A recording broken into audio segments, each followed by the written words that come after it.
अस्सलाम वालेकुम दोस्तों, मैं हूं तारिक लक और हाजिर हूं एक नई वीडियो के साथ। कुदरत का निजाम है, इस फलक ने बहुत से लोगों को तख्त से तख्तेदार तक जाते देखा और बहुत से फकीरों को, गुलामों को तख्तों पर जलवा अफरोज होते देखा है।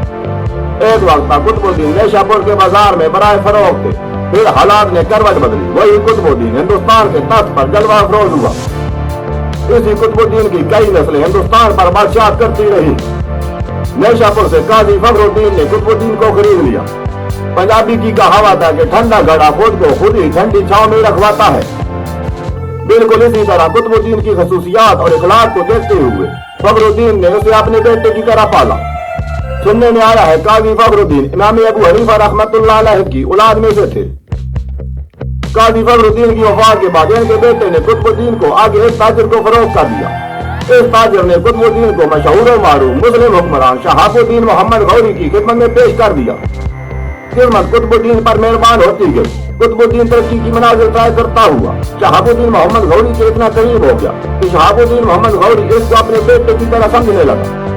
जब शहाबुद्दीन मोहम्मद गौरी ने दिल्ली और अजमेर के राजाओं को शिकस्त दी, कुतुबुद्दीन को वहां हुक्मरान बना दिया। बाद में फतूहात के रास्ते पर चलते हुए कुतुबुद्दीन ने दिल्ली भी फतह कर लिया।